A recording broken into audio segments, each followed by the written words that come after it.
बच्चों, आज हम सभी शमशेर बहादुर जी द्वारा लिखी गई कविता उषा का अध्ययन करने जा रहे हैं। कविता को पढ़ने से पहले हम कवि और उनसे संबंधित कुछ तथ्यों का अध्ययन करेंगे।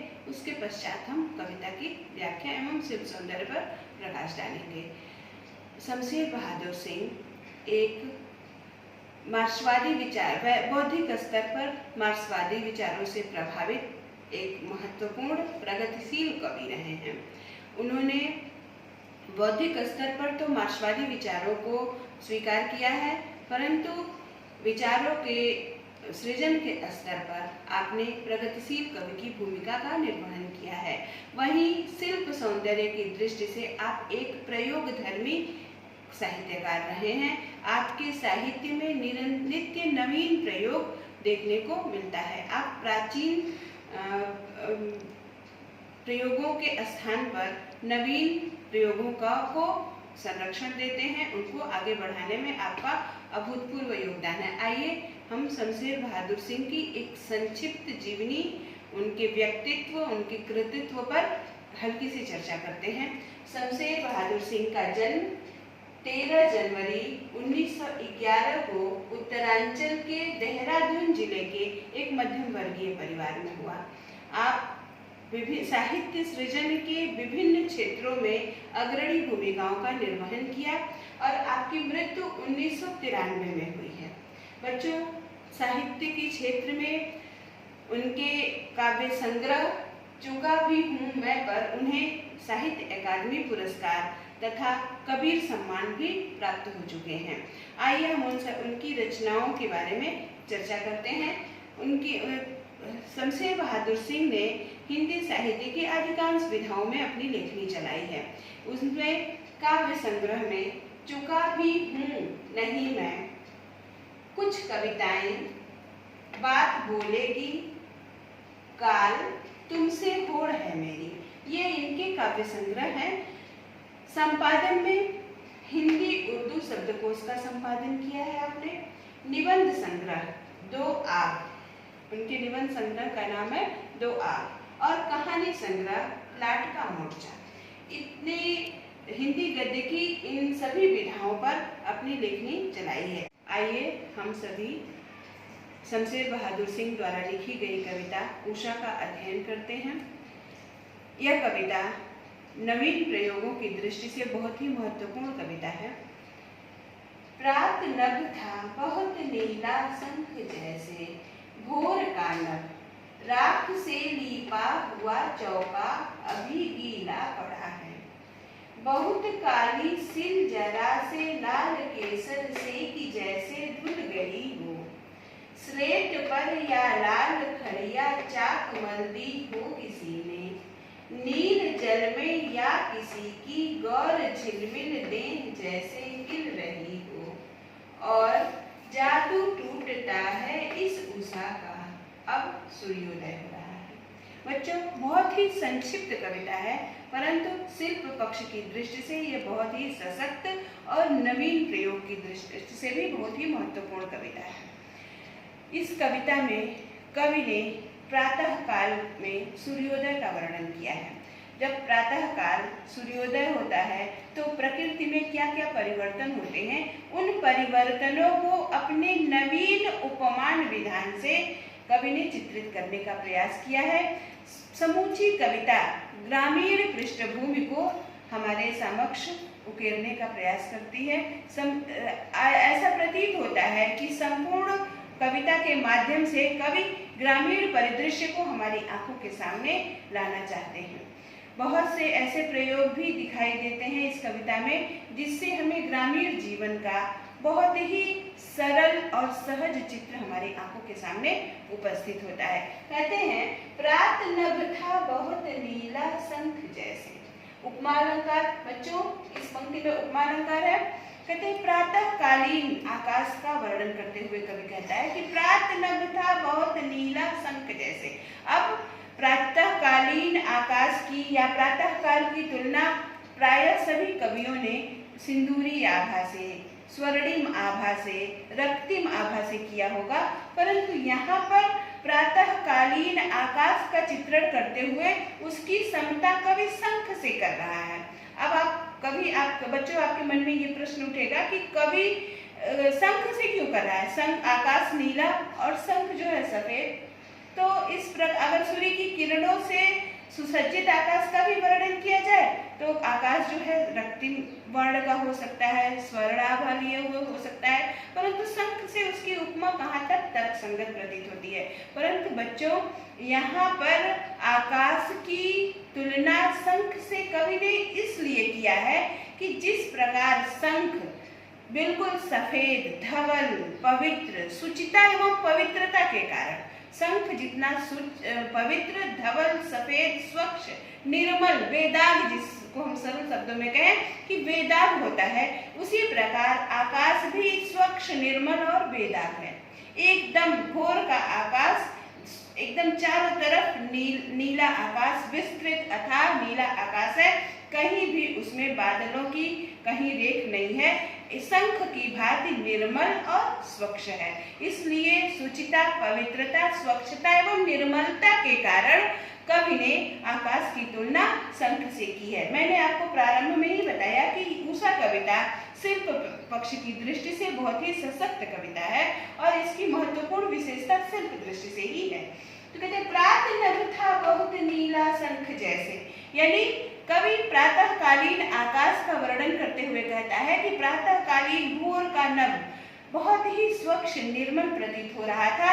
ऐसा प्रतीत होता था जैसे मानो कोई शंख हो। शंख की तुलना आकाश से करके वह आकाश की स्वच्छता की ओर संकेत करता है। जिस प्रकार शंख बेदाग, स्वच्छ और निर्मल होता है, उसी प्रकार आकाश भी स्वच्छ और निर्मल था।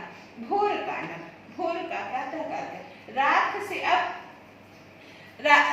से लीपा हुआ चौका अभी गीला पड़ा है। अब प्रातःकालीन आकाश का वर्णन करते हुए कह रहा है कि जब सूर्य की किरणों का पदार्पण धरती पर अभी पूर्ण रूप से नहीं हुआ है, वातावरण में चारों ओर धीरे धीरे प्रकाश आ रहा है, अभी कालिमा व्याप्त है, तो उस कालिमा की स्थिति, वातावरण में चारों ओर अभी हल्का हल्का अंधकार है, तो उस अंधकार की तुलना करते हुए कवि कहता है कि राख से लीपा हुआ चौका, जैसे गांव में राख से भोजन जिस स्थान पर बनता है उसको चौका बोलते हैं।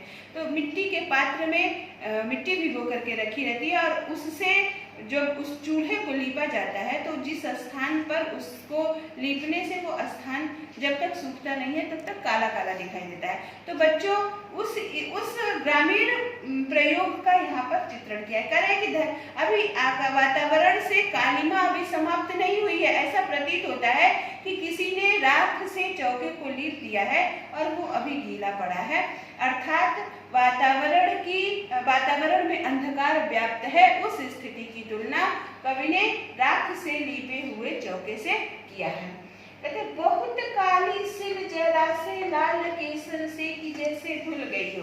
कवि कहता है कि धीरे धीरे सूर्य की भोर का समय है, धीरे धीरे सूर्य की किरणें जब धरती पर पदार्पण करती हैं तो सूर्य की किरणें जहाँ जहाँ पहुँचती हैं वहाँ उनकी रक्तिमाभा, स्वर्णाभा यानी लालिमा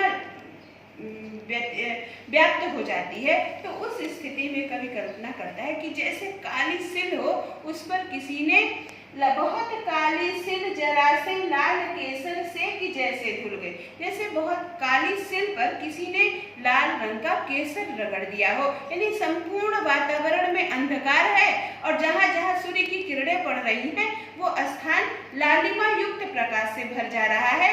इस दृश्य की तुलना काली सिल पर केसर रगड़ने से कवि ने की है। बहुत काली सिल जरा से लाल केसर से कि जैसे धुल गई हो, स्लेट पर या लाल खड़िया चाक मलदी हो। या फिर दूसरी कल्पना कवि करता है कि या एक बच्चा है जो काली स्लेट पर अपनी लाल चाक से रेखाएं खींच देता है, अर्थात समूचे वातावरण में अंधकार व्याप्त है, जहाँ जहाँ सूर्य की किरणें पड़ती हैं वहाँ लालिमा व्याप्त हो जाती है, वहाँ हल्का हल्का प्रकाश आ जाता है। उस प्रकाश की तुलना लाल खड़िया चाक से की है। कहा कि बहुत काली सिल जरा से लाल के, जैसे काली सिल पर किसी ने लाल केसर रगड़ दिया हो या काले स्लेट पर किसी ने लाल खड़िया से रेखाएं खींच दी हो, ऐसा प्रकृति में परिवर्तन हो रहा है। फिर कहते हैं धीरे धीरे प्रकृति से अंधकार समाप्त हो रहा है और अब प्रकाश आ रहा है। जब सूर्य का प्रतिबिंब समुद्र के या नदी के जल पर पड़ता है, तो नदी के जल में जब सूर्य का प्रतिबिंब पड़ता है तो उस स्थिति में कभी नहीं ये कल्पना की है नील जल में या किसी की गौर झिलमिल देह जैसे हिल रही हो। समूची पंक्तियों में कविताओं में उपमा अलंकार की सुंदर छटा दृष्टव्य है। बच्चों कहते हैं कि जब सूर्य का प्रतिबिंब नदी के जल पर पड़ता है तो ऐसा प्रतीत होता है कि जैसे कोई गौर वर्ण की स्त्री या युवती उस नीले रंग के नदी के जल में स्नान कर रही है। यानी सूर्य कोई युवती है नहीं, वो सूर्य का प्रतिबिंब समुद्र के जल या नदी के जल में जब पड़ता है तो उस स्थिति में कवि ने कल्पना की है कि जैसे मानो कोई गौर वर्ण की युवती जो है वो नदी के जल में स्नान कर रही है। इस प्रकार नील जल में या किसी की गौर झिलमिल देह जैसे हिल रही हो। फिर कहते और जादू टूट, अब धीरे धीरे प्रातः काल का जो सम्मोहन है, आकर्षण है, जादू है, वह अब समाप्त हो रहा है। इस उषा का जादू समाप्त हो रहा है। अब सूर्योदय हो रहा है और धीरे धीरे सूर्य का पदार्पण धरती पर होने से संपूर्ण वातावरण में प्रकाश फैल जा रहा है। चारों ओर अंधकार जो था वो समाप्त हो जा रहा है और चारों ओर सूर्य की किरणें अपने प्रकाश से संपूर्ण वातावरण को प्रकाशित कर रही हैं। बच्चों, अभी आपने कविता के भाव पक्ष पढ़ा, अभी इस कविता के शिल्प पक्ष पर हम आप सभी का ध्यान केंद्रित करेंगे। शिल्प पक्ष की दृष्टि से यह कविता बहुत ही सशक्त कविता है और बोर्ड परीक्षाओं की दृष्टि से भी बहुत इम्पोर्टेंट है, क्योंकि इस कविता में नवीन उपमान विधान का प्रयोग किया गया है। प्राचीन काल, जैसा कि मैंने आपको बताया कि प्राचीन काल में प्राचीन कवियों ने सूर्योदय का वर्णन प्रायः स्वर्ण से किया है या सिंदूरी आभा से किया है, परंतु यहाँ कवि ने नवीन प्रयोग करते हुए स्लेट पर या लाल खड़िया चाक मल्दी हो या केसर से किया है। इस प्रकार पूरी कविता शिल्प पक्ष की दृष्टि से एक नवीन प्रयोग लिए हुए है। आइए अब हम सभी इसके शिल्प सौंदर्य की तरफ ध्यान देते हैं। उषा कविता के शिल्प सौंदर्य की ओर ध्यान देते हैं। बच्चों, उषाकालीन आकाश का मनमोहक चित्रण किया गया है। पूरी कविता में प्रातः काल का संपूर्ण वातावरण पे क्या परिवर्तन हो रहा है यह चित्रण किया गया है।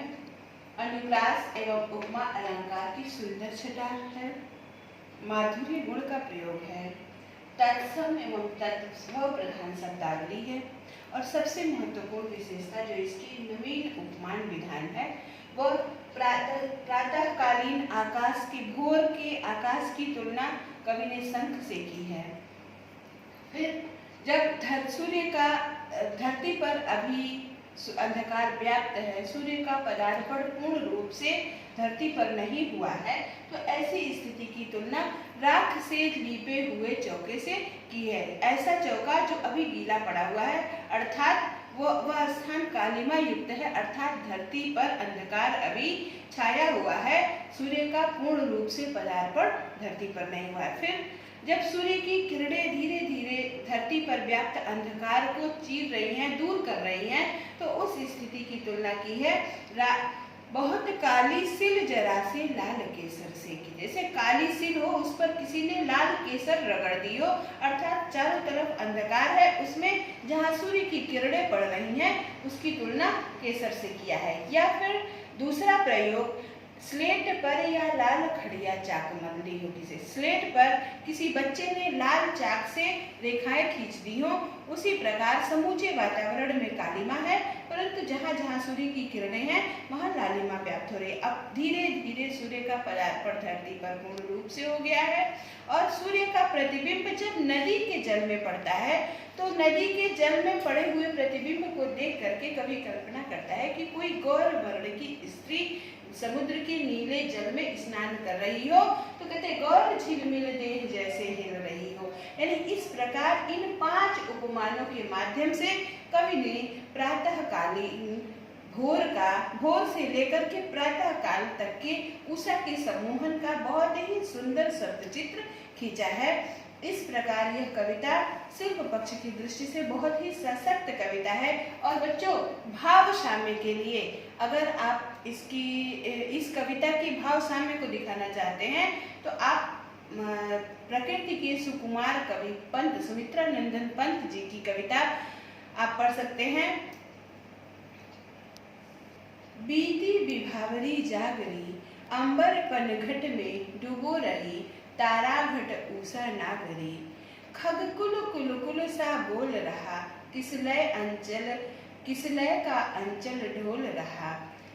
बीती विभावरी जागरी, अंबर पनघट में डूबो रही, तारा घट ऊषा नागरी। ये 2 पंक्तियां ही यदि इस कविता के भाव साम्य के लिए बच्चों अगर आप दे देते हैं तो आपका उत्तर जो है वो बहुत ही उपयुक्त उत्तर होगा कि सुमित्रा नंदन पंत की कविता बीती विभावरी जागरी, अंबर पनघट में डूबो रही, तारा घट ऊषा नागरी। इस प्रकार मैंने इस वीडियो में उषा कविता की शिल्पगत सौंदर्य, भाव पक्षी विशेषता पर प्रकाश डाला।